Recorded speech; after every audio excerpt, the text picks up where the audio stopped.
dimension importante de la sécurité telle que nous l'étudions dans le cadre de ce forum, c'est l'instabilité du Moyen-Orient et ses répercussions sur les Balkans occidentaux. Je vais laisser la délégation et les orateurs se présenter eux-mêmes. Je souhaite que vous connaissiez mieux cet institut, la grande valeur de ses travaux. Et je suis heureux et j'ai été honoré d'être invité à joindre l'advisory board de cette organisation, car il y a peu de think tanks, il y a peu d'organisations de ce genre dans le sud-est de l'Europe qui ait acquis la crédibilité de cette organisation. Le président d'honneur en est le président Josef Mesić, l'ancien président de la Croatie, qui est un vieil ami du Forum de Grand Montana.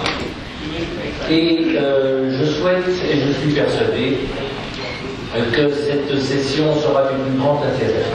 Je donne donc la parole au modérateur de la session et je prie chacun des panélistes de bien vouloir se présenter, ce qui permettra en même temps d'expliquer les responsabilités de chacun et ce que fait l'IFIMES. Merci messieurs, merci les tous.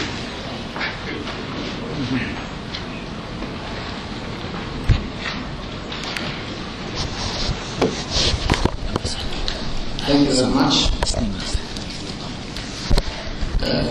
Good afternoon, ladies and gentlemen, esteemed guests. I am Saffet Akkaya, a retired colonel and a PhD candidate on international relations. Actually, it's an honor for me to take place in such a high-level activity. Today, we will focus on the stability and security concerns on both Western Balkans and also on the Middle East. And with me today, I will have four distinguished panelists. On my left side, Ambassador Jakovic, who was the U.S. ambassador to Slovenia and Bosnia-Herzegovina for almost 12 years, and who has also carried out significant tasks in Afghanistan in years 2002 and 2003. On my right, retired General Muhammad Aslanhan from Pakistan. He will share his insights with us with his 32 years military plus his academic experience. And to his right, Professor Bayraktarovic, who has very significant tasks on legal and international political issues over the Europe. He will focus also on the issue from different perspectives. Before we pass to the question and answer period, we're going to have some points from Mr. Bakir Ali Spajic, who was the former Minister of Interior of Bosnia and Herzegovina during the war and the former Director of Intelligence in Bosnia and Herzegovina. He will share his ideas with us on crime, corruption, landmines problem, nationalism and religious extremism in Bosnia and Herzegovina. So, as you're all aware, before the lunch there was a great panel discussion about the final developments in the Middle East. And personally, I benefited too much of those ideas. And I hope in our panel discussion we will put additional information about what's going on in the Middle East, also in the Western Balkans from different perspectives. I believe we all are aware that not only the Middle East, also the Balkans as a region has been the focal point for international relations and also for, let me say, great power competition since decades. And since the end of the Cold War, we see that these two regions enter a new phase, promoting clashes, social conflicts, uprisings, and similar effects, and still continue to be the focal point for the global society. I hope at the end of our panel we will have additional information also from the audience with their questions. Now I would like to give the first. I'd like to give the floor to General Mohammed Khan to share his ideas with us. He will focus on the geopolitical contours and regional primacy on Western Balkans and Middle East. And I believe, as a Pakistani retired general, he will also give us information about the composition of geostrategic realities and political initiatives from EU perspective. General Mohammed Khan, the floor is yours, sir. Thank you very much. Excellencies, distinguished participants, ladies and gentlemen, the panel mandates for my focus on the subject as covered itself, managing Middle East geopolitical environments that endanger security and stability of Western Balkans. An expose would be given in context of overall European Union philosophy of affording entire Europe an umbrella of peace and prosperity. I will briefly talk about geopolitical contours and the regional primacy in that first Western Balkan region, briefly touching on its geography to refresh our focus. It includes Croatia, Serbia, and Kosovo, Bosnia-Herzegovina, Montenegro, Macedonia, and Albania. To the east lies Eastern Balkan region comprising Romania and Bulgaria. Greece hugs its territory in the southeast. To the north, Slovenia and Hungary sit on top of the Balkans, and to the west, the region has a Adriatic Sea that slants from northwest to southeast direction. Viewing Balkan as Western Balkan region and Eastern Balkan region has been a moot point, as some scholars contend that Balkan could be logically referred to as geographical entity like Northern Balkan and Southern Balkan because a prominent mountain range divides the two that traverses in east-west direction. In the beginning of 19th century, August Juni, a German geographer, named it Balkan Peninsula after the Bulgarian mountains. As regards Middle East, it sits at the junction of Europe, Asia, and Africa, and thus it dominates strategic approaches leading to the three continents. Impressed by its geostrategic importance, George Lenzowiski remarked in 1952 that still holds the ground, I quote, "No intelligent foreign policy today can ignore the Middle East and its impact upon the rest of the world," unquote. Middle East geography is remarkably simple to grasp, but its internal dynamics make it a land of complex scenarios. The span of Asian territory lying south of erstwhile Soviet Union, west of Pakistan and Egypt included, makes the Middle East. If referred to by the old term Near East, some geographers tend to include Greece as well as Aegean Sea in the Middle East as well. Mainly it can be divided into two zones.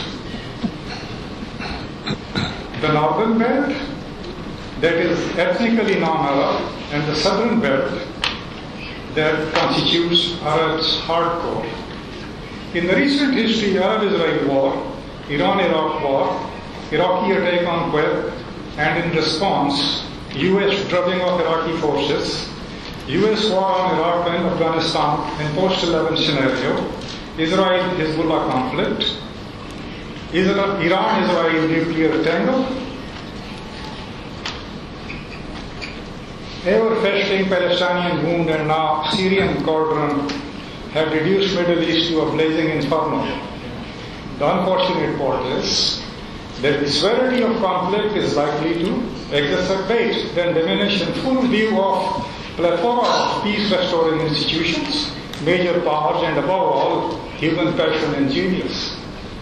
As a consequence, the adjoining regions have come either to the brink of being sucked in or have been impacted dangerously by the fallout of the simmering conflicts one way or another. I would briefly highlight the asymmetric pattern that we find between the two regions, that is the Western Balkan region and the Middle East. First, European Union has embraced the role of a patron for all its members as well as neighbors where it wishes to introduce peace and prosperity as the means to eliminate historic deficit of mutual harmony among the nation as well as the regions. Middle East has not seen any initiative of this kind. Second, being an economic powerhouse, European Union has no parallel and thus draws the grudge of rogue elements who attempt to violate international laws and resort to such measures that would undermine European Union's ability to achieve its goal, that is peaceful and prosperous united Europe, including its peripheries. Third, European Union serves as an inspiration for the fence sitter who want to join European Union. On the contrary, there is no source of inspiration in Middle East. Middle East brings with unemployed youth bulge that should have been a strategic asset for the states. Instead, the youths in the Middle East are inclined to shift their allegiance to become a strategic asset of the non-state actors.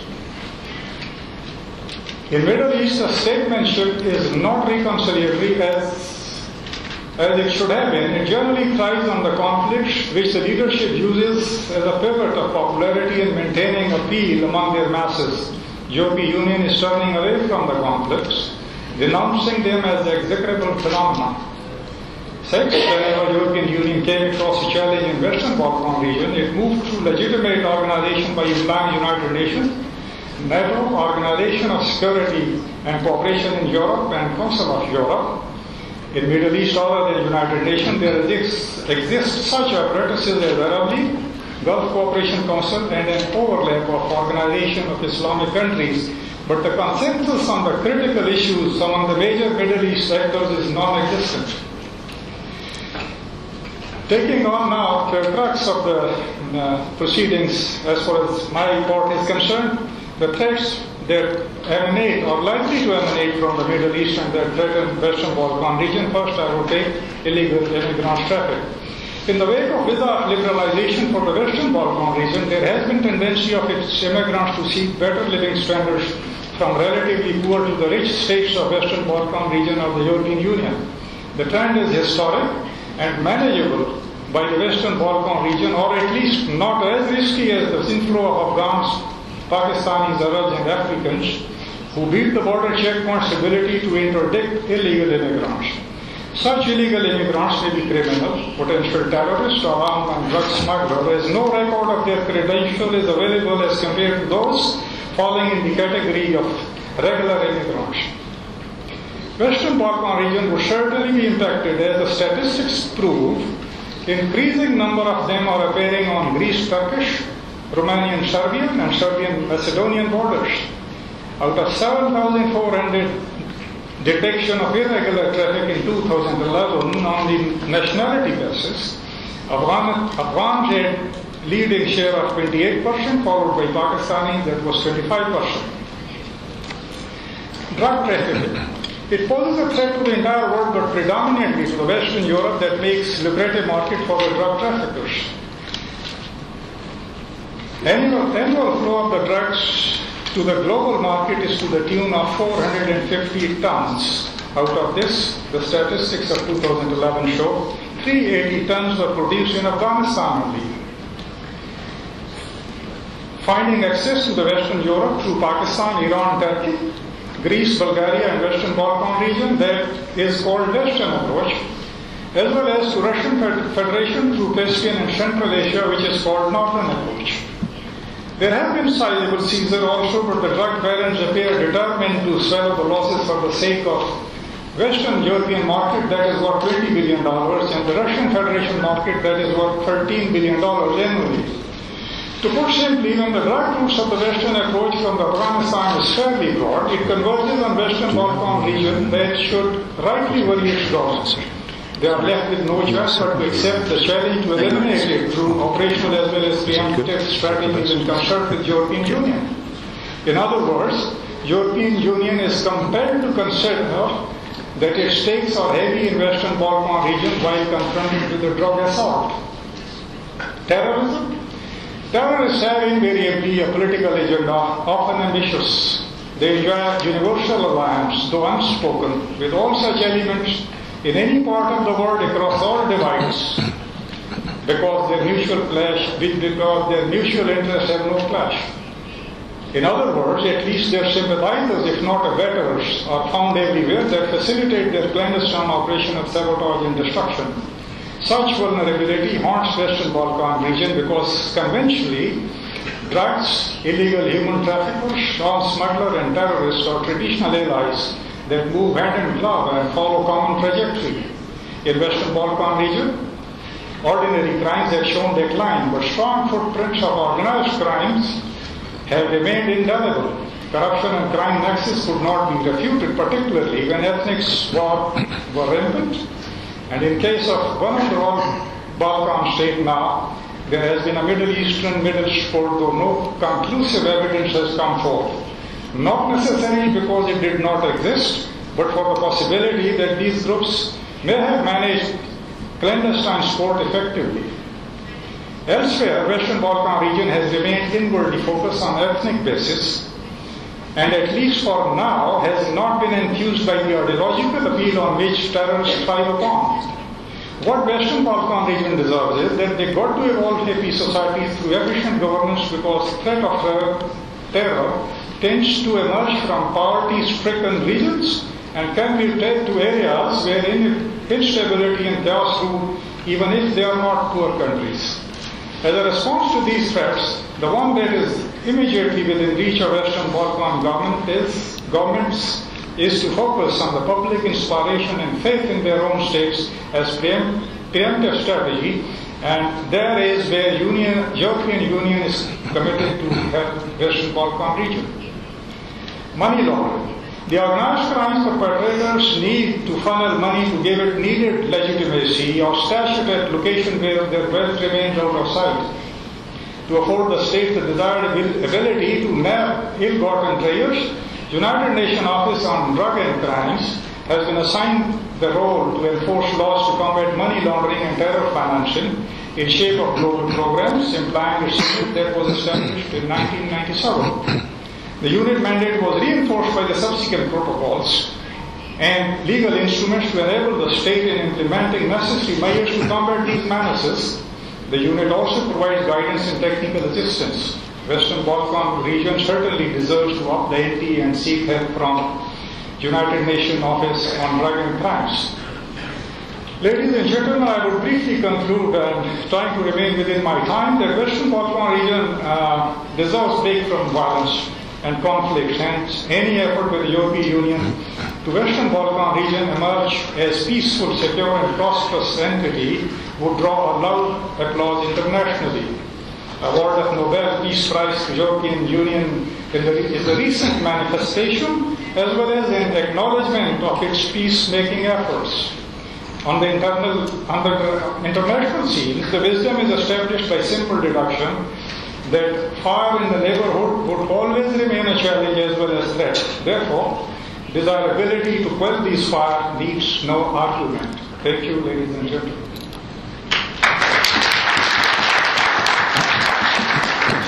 General, thank you very much for obeying the time, first of all. As you may see, we officers generally obey this rule. Thank you very much. And at your talk, you focused on the generally EU politics and how its implications coming upon the Western Balkans, also the Middle East.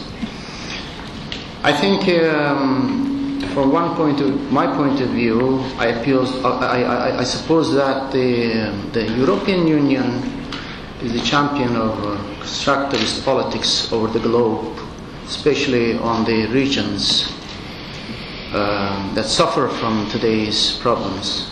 And I suppose European Union put aside its realist perceptions and do implement constructivist politics upon these two regions. I believe it will help the promotion of peace and stability. Okay, now I turn my left to Ambassador Jakovic. I believe he has also a great experience on Eastern Europe and also the former USSR republics. He will focus on US and also Euro-Atlantic perspective on the Middle East and Western Balkans. Ambassador, the floor is yours, sir. Thank you very much. I want to say just a few comments at the beginning, and that is that I understand this forum has had some really good exchanges of opinion and a variety of points of view that have been expressed here and exchanged. That's excellent, and it's a tribute to the founder and the chairman of the organization, Jean-Paul Carteron, that has happened. I just arrived this afternoon. I haven't been privy to these myself, and I have not experienced them myself, but my associates tell me that this has been a wonderful exchange.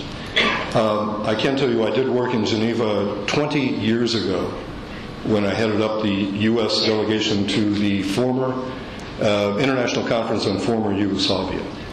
And so this is a city that I think deserves great tribute in hosting organizations of this nature. Just before the lunch, we also heard from Ms. Tymoshenko. And I know that is not the subject of what we are talking about today, but I must say I personally was very moved.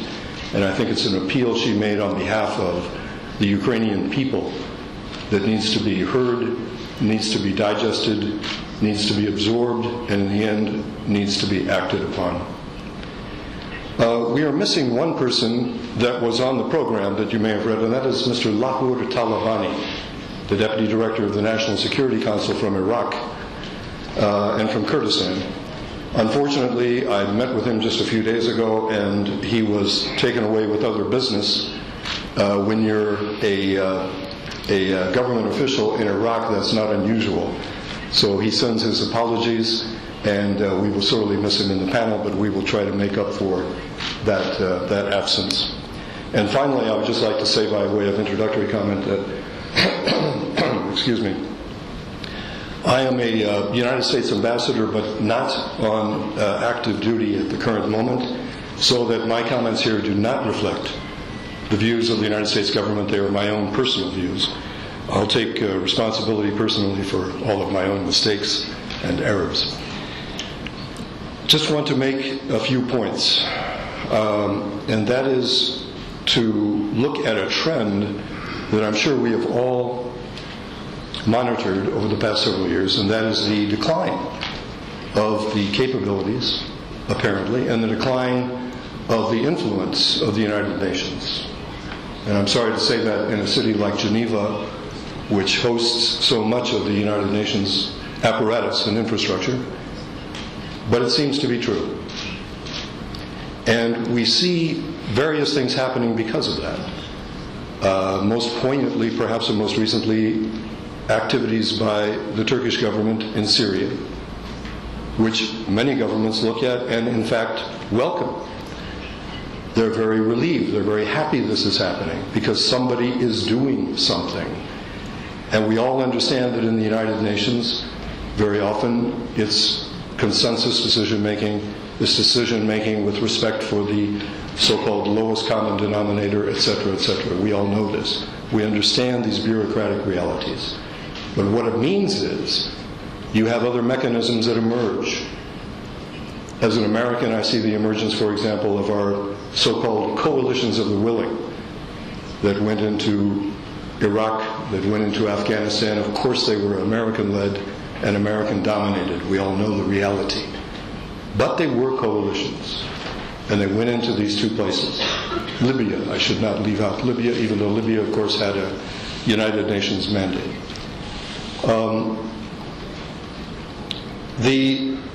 I can give you one illustration about the United Nations that simply is from my own personal experience, because, as I believe you were told, I was the first United States ambassador to Bosnia. This was back during the warfare in 1992 to 1995. I had what they call a briefcase ambassadorship. I didn't have a permanent residence. I didn't have a permanent office. I spent a lot of time in basements, wondering about the gunfire and the grenade fire that was going on above me. But I was the first U.S. ambassador, and I spent 3 years approximately in Bosnia and Herzegovina. When the UN came into Bosnia, I recall vividly how they were met with flowers and accolades by the people, which turned within weeks, within short weeks, to stones thrown at those same vehicles. At the beginning, the UN troops, peacekeepers, were going around with open vehicles because they could wave at the people and the people would wave at them. Welcome, you are here to help us. Within weeks, nobody dared to open the hatch on the same vehicles because stones were being thrown. This is very sad. This is very poignant.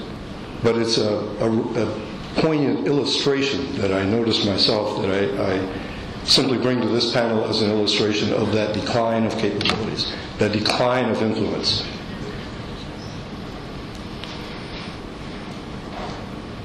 I have been fortunate, I would call it, some people would say maybe not so fortunate, but I call it fortunate to have been active in U.S. government service during the period of the dissolution of the Soviet Union and the dissolution of Yugoslavia, which presented us with tremendous challenges. Of course, new states, new emerging states, some of them more viable than others, frankly. But it presented us with tremendous challenges. And now we're looking at a very interesting period where you have the rising power or projection of power by Russia, feeling as it does perhaps aggrieved by the dissolution of the former Soviet Union. We have, as I said earlier, a series of states that are of varying viability and capabilities on their own to carry on. And we have, I hate to use the cliche, but it's unfinished business in that part of the world. How many times have we heard the discussion about a united Europe, an integrated Europe? But if you look at the Balkans, which 20 years ago and even less was engulfed with warfare and attempts at genocide and atrocities, and the attempt by the European community and the Euro-Atlantic institutions and associations to integrate this region into the rest of Europe, where it belongs, where it must be, where it will be someday. There has been a failure to accomplish that someday, up to this point. What we have succeeded in doing is surrounding the area, corralling it. All the states around it are either NATO or EU or both. But I certainly hope we don't stop there. What is needed is a strong commitment by those states themselves to actually live up to the standards required of these institutions to join them. But we also need a stronger commitment by EU and NATO towards these states to bring them into the association. There is a danger that having corralled the trouble area, we will leave it as such. There is a very big danger that we will do that. I hope we do not. And I hope my own government, the United States government, has tended to say, well, this is a European issue now. We have done our part. We signed the Dayton Accords in Bosnia. We did this, we did that. It's up to the Europeans now. It is, after all, on the European continent. Not quite a correct situation, in my opinion, because the integration, finally, of Europe is a contribution to stability of the Euro-Atlantic community, which includes the United States. We must be more active, we, the United States, as well. But we're facing a time when consolidation of these institutions seems to be happening, rather than a look towards expansion. Is there anybody realistically now that expects, in the near future, a further enlargement of NATO? Or a further enlargement of the European Union? No. Because of the economic crisis the whole world is facing, because of the need for internal consolidation of these institutions, we're not going to see that in the near future. This is a real danger for the countries that have been left out. Let me turn to another area very briefly.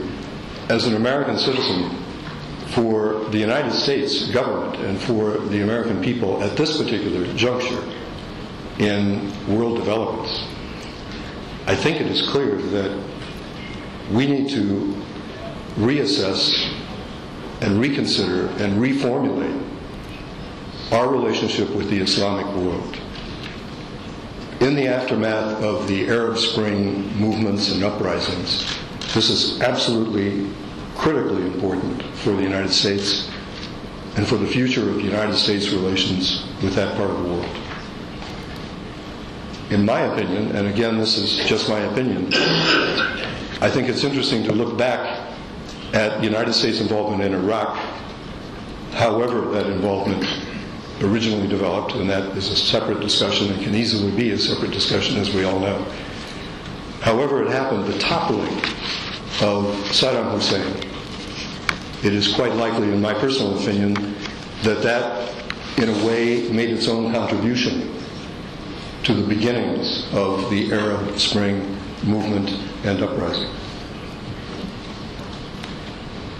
From what I have personally seen and professionally seen in this region, Eastern Europe, former Soviet Union, the Balkans, Southeastern Europe, I think the critically important thing for the states in these regions is regional cooperation, regional association, particularly at a time, as I addressed earlier, of the decline of the influence of international organizations and the temporary, I would believe, stalemate of the enlargement of Euro-Atlantic associations.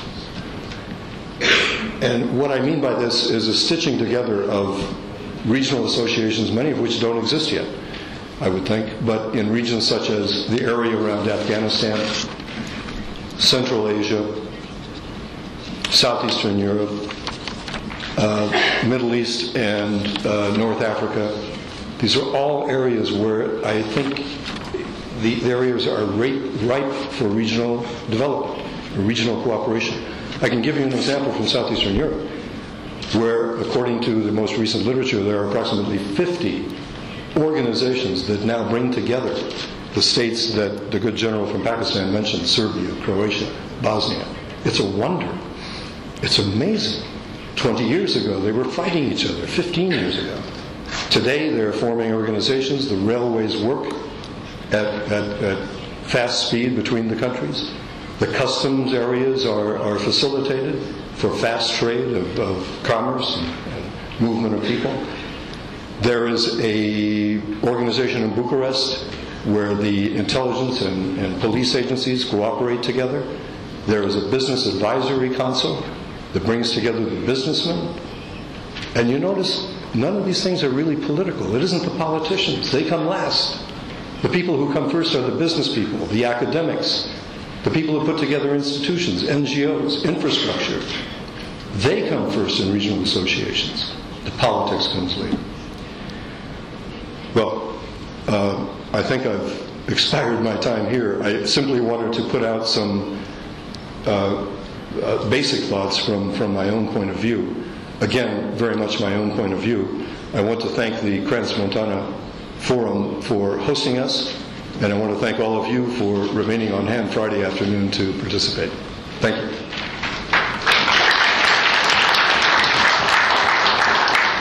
Thank you, Mr. Ambassador. I hope the decline of UN capabilities will stop and the power of coalitions of willing like the ones in Afghanistan, Iraq would come up in the future, and we can see a united and integrated Europe embracing the whole Balkans. Now I turn to my right, Professor Bayraktarovic.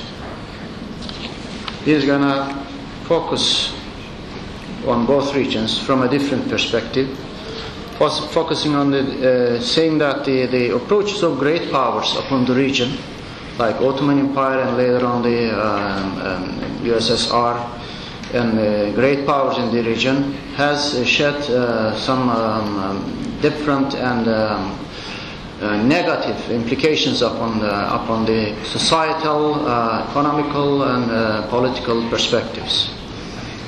Professor, the floor is yours, sir. Thank you, Mr. Chairman, Excellencies, distinguished guests, organizers, thank you so much for inviting me. I'll try also to be as fast as possible and brief. I'm not structured in the sense that I don't have any prepared speech, but I brought a couple of latest publications from IFMS, so I'm more than cordially invited to take a look at them. It's very difficult actually to talk about Middle East and Balkans in a few minutes after lunch when so many panelists were exchanging great ideas before, to be crispy, sexy, and brief at the same time. There is one point, so either you because I'm from the academic world, so either you have conferences in which people say, or you have conferences which are attended by people who are on a pay. So the governmental people are on pay and they are not much on a say, because they, of course, represent government, so they will shout when they are talking. And then the people from the city academic world like me, they talk a lot because they are pretty much detached from reality. And Transmontana is a nice little forum which tries actually to make some sort of reconciliation between those two worlds of say and pay. So don't mind me if I'm a little bit more on a say than on a pay, because as you know, the first budgetary cuts are going always from science and not from defense or from interior. The Balkans and the Middle East. There are several layers, so I will just give a few hints on this. In geopolitics, you talk about the peripheral, central powers and all other things. Okay, so in the modern history of the Balkans and the Middle East, you have a soft center and the peripheral, predominantly strong players which are pressing on the center. This is a pre-Bismarck Germany or pre-Bismarck Europe. So there are many other regions. One of the, let's say, big tectonic moves in Asia is coming because the Central Asia plateau is not any longer weak. It sees some certain pressure which is coming from China.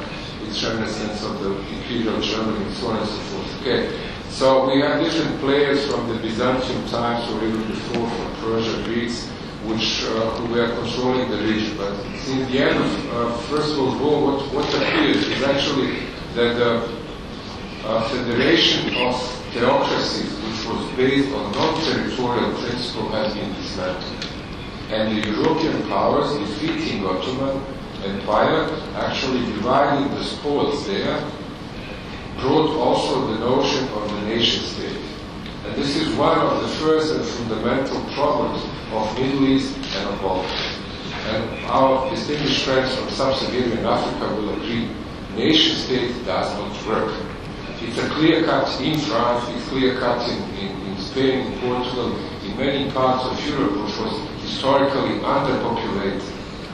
But in the region, where is the mix of people, or the regions which are connecting three continents, this simple nation territorial principle does not hold the water. And that's one of the fundamental problems. So what happened basically between the First World War and up to nowadays is the absence between, so the region was, or the peoples, or the nations, however you determine those individuals populating those areas which we call state, this, state, that, okay? So they've been moving between the absence of any government, predatory elites who were supported or installed by foreign or external players, up to the purposely set dysfunctional government. My country of origin is a beautiful example of the country with an actually purposely made dysfunctional government. So Bosnia or several places with the NATO intervention were places with a purposely set dysfunctional government. Bosnia, Kosovo, Afghanistan, Iraq, Libya, purposely dysfunctional. So they don't function per their definition. So this is one hint that I want to give you. The second hint is the EU role in the whole thing. So EU has capability, has history, has prehistory, has institutions, has instruments. also credibility, basically, and the mandate. The mandates, and that's also one of the problems of the EU. So you see that newspapers are full of Armageddon-like titles, about the end of Euro, about the end of EU. The problem on the fundamental area is rather simple. Austerity doesn't bring prosperity. Austerity is a game about control. If we really want sincerely a recovery of EU, we will then return to something which is a Lisbon strategy, and we will create jobs. We will again disconnect the cross-generational contract. We have abandoned our youth. In the country that I'm living, Austria, what do you think, how many MPs in parliament are below the age of 30? So we talk about cross-generational contract which is big. Okay, so that's one segment. The problem of something which has been forgotten, disregarded. There was a Lisbon strategy, there was a midterm review of 2005, there was a Gothenburg strategy. We have simply disregarded, forgotten instruments that we have. There is a Barcelona process, there is a Euro-Mediterranean partnership through the OSCE mechanism, which I do believe that is the backbone of the peace and stability of Europe. Although EU is also a peace project. So what is happening? The intervention of Europe on the Middle East comes from the coalition of Philip, notably from the Atlantic part of Europe. On one side, you have actually the Nord Stream pipeline brokered between Germany and Russia, which of course creates a negative sentiment and a lot of feelings in the Atlantic flank of Europe.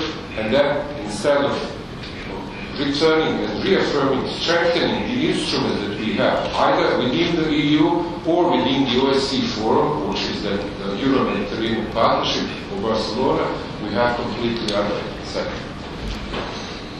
Don't be mistaken, guys. The sort of Islam that we supported yesterday in the Middle East and the way, the means we deployed in supporting this Islam yesterday is the Islam that we get today in Europe. And therefore, Islam in Istanbul, Islam in Bishkek, Islam in Jakarta is tolerant, liberal. But the Islam in Oslo, in Paris and in London is dismissive, brutal, arrogant and dangerous. You get what you actually try to promote. So basically, those are, let's say, a few things that I was feeling like adding. As I said, and as I explained in the beginning, so this is more on the say than on the pay. Okay, thank you.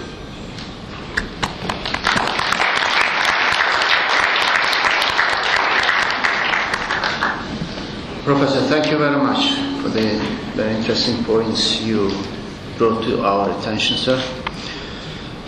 And now, before we enter the question and answer phase of our panel, I want to give floor to Mr. Bakir Alispajic, the former Minister of Interior of Bosnia and Herzegovina during the war.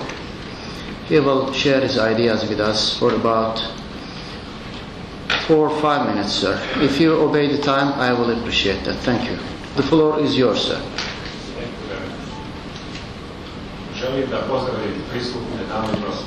First, I would like to greet distinguished guests.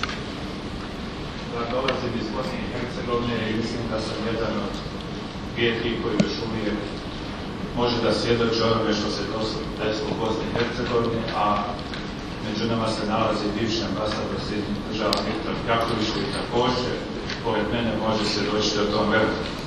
I come from Bosnia and Herzegovina, and I'm one of the witnesses of atrocities and war in Bosnia, just like distinguished ambassador Viktor Jaković, who was there during the war. Obzirom da nisam ambasadora vidio dugi niz godina, ja mu se još jednom zahvaljujem na velikom doprinosu koji je dao za vrijeme dok se nalazio na dužnosti ambasadora dok je bio rat u moje zemlji. And considering that I haven't seen Mr. Jaković for a long time, I will take this opportunity to thank him for his large contribution during his tenure as ambassador in Bosnia. Nažalost, ne mogu reći da je rat u Bosni i Hercegovini završen. Mislim da je to nastavak drugih sredstvima, političari bi rekli, politički putem. Unfortunately, I can't say that the war in Bosnia is over. It has continued perhaps in a different form.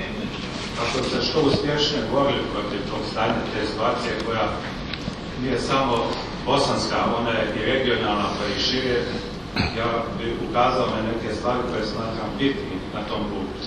And in order to be more successful in combating such situation, which is not just a local, but it has affected and it is affecting the larger region, I would just like to list a few security risks or challenges. Smatram da bi bilo neophodno posvetiti mnogo više jednu dužnu pažnju sljedeći naporima, odnosno sigurnosnih izazova. And I believe that we should focus on and pay more attention to the following security risks or challenges. Kriminal kao jedan od bitnih koji je dostigao jedne razarajuće dimenzije koji jednostavno uništava sve i koji još uvijek ne dozvoljava da se zemlja oporavi. The crime, as always, that has now reached some high, let's say, very destructive point, and that doesn't really allow the country to recover itself. Drugi bitan moment je korupcija koja je zahvatila skoro čitavo društvo, koje se bezuspješno sad bori sa tim fenomenom, a kome treba dati veliku pažnju. Then the question or issue of corruption that has now contaminated we would say, all levels of the society, and that requires lots of attention and action, appropriate action. Imamo jedan apsurd gdje se često dešava da borba protiv korupcije bude i vid korupcije. We have one, we would say, bizarre situation where official fight against corruption actually hides or has in its roles corruption per se. U Bosni imamo još jedan veliki problem koji i rješava međunarodna zajednica, radi se o velikoj količini mina i niskoeksplozivnih sredstava koje su ostale u našoj zemlji. Landmines remain a big problem in Bosnia and Herzegovina, and there are local organizations supported by the international community that have been dealing with this problem and still are. Ove velike napora koje su urađene na tom planu, znači bez rata, od rata do danas je poginulo 588 stanovnika naše zemlje. And despite of all the efforts, a total of 588 people have been killed by landmines or unexploded ordnances. Pored toga želim da istaknem problem nacionalizma i religijskog ekstremizma koji je također ostatak i posljedica rata i dešavanja nakon rata. And besides all the before mentioned, I would also like to point the big problem of nationalism and religious extremism as one of the consequences of the war. Religijski ekstremizam, da ne kažem terorizam, je pojam novijeg vremena. Religious extremism and terrorism are, let's say, a term or phraseology of a new time. Dalje bih želio da ukažem na problem, odnosno situaciju oko nepriznavanja Kosova od strane Srbije, imajući u vidu da je niz zemalja priznalo ovu novu državu, a to smatramo jednim od problema koji se tiče regiona, a na određen način može da bude i doveden u vezu sa problemima u mojoj zemlji. One of the problems I would like to underline is also recognition, or let's say absence of recognition of Kosovo by Serbia that can affect or maybe enlarge the security risks in the region as well as in my country. Želim još da ukažem na etnocentrizam kao jedan od problema, odnosno fenomena koji se dešava. One of the underlying problems in the Western Balkans is also, we would call it ethnocentrism. Također, u Bosni i Hercegovini imamo slabe institucije vlade koje su još nedovoljno osposobljene i izgrađene da se nose sa ovim nizom drugih problema koji su kompleksni. And last but not least are weak and inefficient let's say, government institutions that are too weak and therefore incapable to deal with the aforementioned problems. Nadalje bih htio da ukažem na neke stvari koje smatram kao stabilizacijskim faktorima koje bi trebalo poduzimati, među kojima je u prvom redu borba protiv terorizma na lokalnom, regionalnom i svjetskom planu. However, there are some stabilization factors. The first one would be fight or combat against terrorism at the local, national and the regional level in the said region. I ovdje jako neophodno da se odluke, odnosno koncept Europske unije na nivou Europske unije što prije realizuje, odnosno da se omogući zemljama Balkana pa i Bosni i Hercegovini da što prije postanu članicama EU kako bi na taj način prevazišli mnoštvo problema s kojima se suočavaju. The key to solving aforementioned problems is definitely integration of the Western Balkans region into the European Union.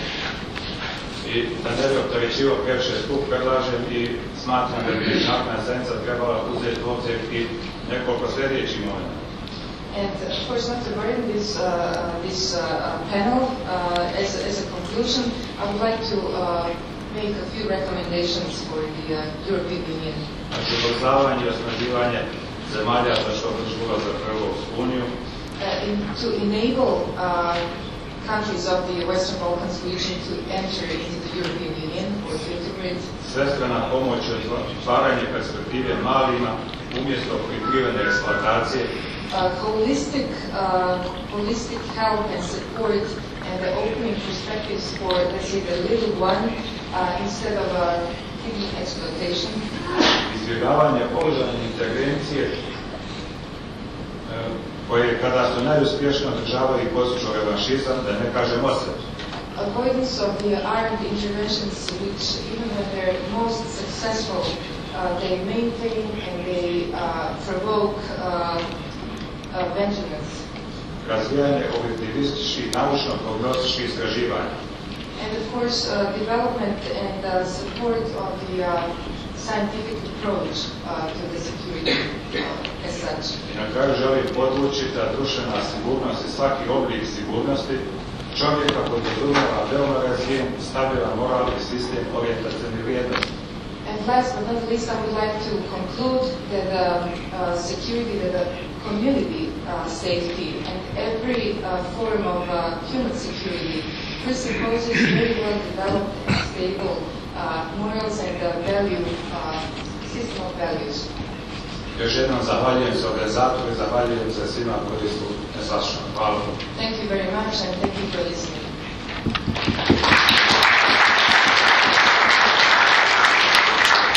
Thank you very much, Mr. Ali Spajic. Now we have about 10 minutes for the question and answer period. At the beginning of the question and answer period, I would like to give the first chance to Mrs. Kuchi, who is the Minister of Niger Delta Affairs of Nigeria. Ma'am, you have 2 minutes to comment, and then if you have any question, we may get it. Later on, I'll turn to the audience. Just 2 minutes. Thank you. Thank you, Mr. Chairman. My comments are based on the... Is it okay? Mr. Bakhtari, I somehow worried about his comments on the austerity measures. Austerity measures, I believe, are ways to an end, and that there are possibilities in austerity measures if properly applied to issues. And I want him to expatiate more on that. And unfortunately, Ambassador Gotti, listening to him, I got a bit worried. In that it should be lovely and nice to have absolute positions from him. And if you look at the Middle East, you want a more on-the-hands actual situations, which will maybe make us here understand more the way of forging forward instead of just fluid commentaries. I think those are the perspectives I have on this. Okay, ma'am. Thank you very much. Now I return to the audience. Although one of our panelists is missing, Ambassador, we can receive the questions for the others until he takes his place. Okay, any questions?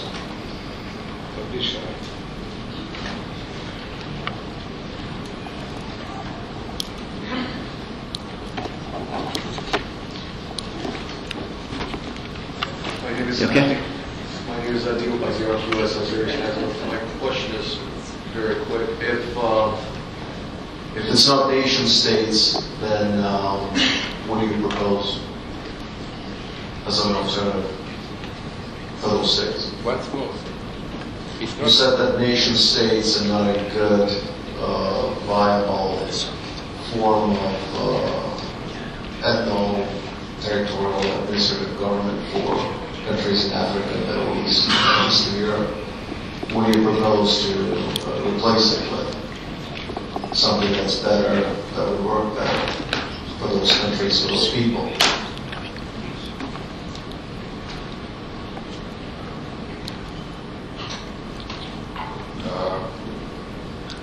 The alternative is to escape the blind obedience and to reaffirm and to put a little faith on thinking, on independent thinking. So there is a connection between those two things. So we have turned the economic thought into exegesis. Religion had been changed, completely diverted into the radical ideology, and the economic science. The best in science is to prove and disapprove every single day. But we have turned into exegesis the economic thought which is 300 years old, and we don't move. We just wait and we offer a little bit more of the same. And this is our fundamental problem. Our crisis is not economic crisis. This is a deep moral crisis, and this is a crisis of thought. Because people who are sitting are either incapable of solving the situation, or they have solution, but they say, okay, it's not time to talk. Wait, withhold. Don't display your opinion. Don't opinionate. Don't show that you are thinking. So that's one of the problems. And the question is, do we live up to the last beat to save Europe? Europe, for God's sake, is one of the instruments. So what is our purpose? What is our aim? You go to Croatia and you ask, for example, our friends in Croatia, they say, our aim is to join the Euro-Atlantic forums. And I say, for God's sake, you are in Atlantic Sea. How you can join something which is in Atlantic Ocean? It's the wrong geography. It's eventually a means, not the aim. Aim is fulfillment of the entire population, so we should be living better. And if means of Europe or of this sort of let's say, conducting the business of European Central Bank, of tax policy, of whatever items and issues which are rather technical issues, if they are not working, we have to come and to reflect, to rethink and revisit our best legacies, our best practices, and return back to something, to something which would serve our ends better, but not blind obedience to the means that we have once upon a time decided.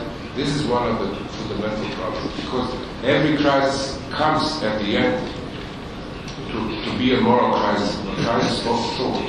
So nation-state, in the way how it has been broken, invented by the legacy of political culture of Europe, is not applicable for Middle East. And we are torturing Middle East, and we are torturing Balkan for decades, and it doesn't work, and we just hold a bit, and then we offer more of the same. It's simply not a political culture of sub-Saharan Africa. I'm not going to culture. What do you propose for this? But there are different solutions. So one of the, let's say, understated things in the literature is actually to examine how Ottoman Empire has vanished. I'm not a revivalist, and I'm not someone who is glorifying empires at all, present or the past empires. But there is apparently some merit in the conduct of this empire, which was non-territorial federation. It was theocratic, brutal, oppressive. But on the minority and ethnic and religious or even racial rights, very liberal, very tolerant far from the city that I was born. The first legal political document, or legal, if you want, about the respect of the religious freedoms has been issued by once upon a time Sultan of Ottoman Empire, who granted Christians explicitly the rights of confession. So those things, for example, some legacies that we have produced also in other parts of Europe have been simply disregarded. And the question is that we have, as Jacques Monnet used to say, when you have unsolvable dilemma, you enlarge the context. You don't offer more of the same, you enlarge the context. And that's how actually young or early EU has been developed. And just a quick reference, so I'll let the floor back. Okay. Thank you very much. So maybe we get some other questions. We have about 4 minutes. We can get 2 more questions. Sorry? Oh, he's coming. Is he coming? The ambassador? No, sorry for that. Yeah, we cannot have 2 more questions for the panelists. Okay, sir, over there.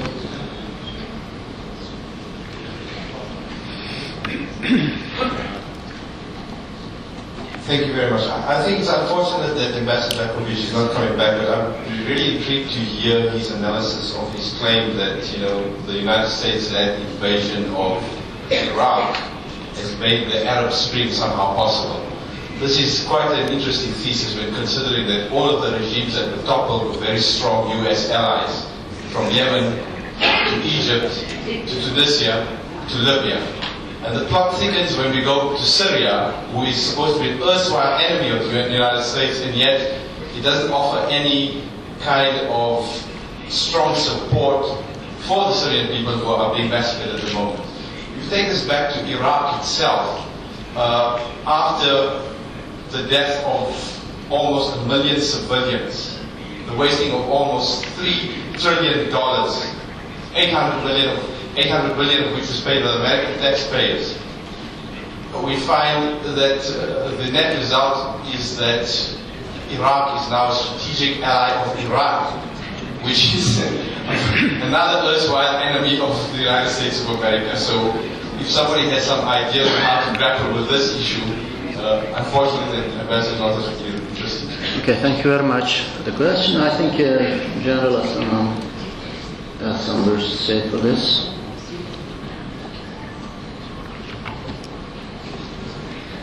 Before I answer your question, let me refer to a small talk I was having with the moderator. I said, I have found out during this conference or before this conference, once I was listening to the previous panel, that why do they give 10 minutes? I said 10 minutes are given because you raise more questions than you give answers. So that is very pertinent question it has come, because in 10 minutes one cannot cover the entire spectrum of the geostrategy and geopolitical environment. What I can pick up from your question is that you are trying to draw a resemblance and parallel between Iraq and Syria. Now that is true that United States took on Iraq with certain kind of dissension within its own allies, and therefore United Nations did not lend legitimacy to United States venture into Iraq, even if from the United States point of view it was very much required. But then it has become a debatable point now that whether the pretext under which United States attacked Iraq were they correct. And most of the Americans are then saying themselves that they were not correct. Anyway, in case of Syria, the situation is much more compounded because we have the ultimate peace restoration institution, and that is United Nations. And within United Nations, we have the ultimate body that says yes or no is the Security Council. Unfortunately, as far as the Syria is concerned, because of the vested interest of the big powers, there is a split among the Security Council permanent members, Big Five. Now, why United States is not coming in the arena? Because if United States comes in the arena, there is a possibility of reaction, if not retaliation. And United States doesn't only want to play a bluff game, because generally bluff depends not only on one's own intelligence, but it depends on the intelligence of the opponent also, who might take the bluff, who might not take. Therefore, United States is cautious that if my opponents do not take the bluff, then the conflict is going to get internationalized. Therefore, the Turkey and the United States, in the framework of the NATO context, they are trying that Syria cauldron must remain sort of regionalized, and it should not get internationalized. So that is the limitations, perhaps, which are not, that we are not finding a quick fix solution as far as Syria is concerned. Thank you. Thank you very much, General.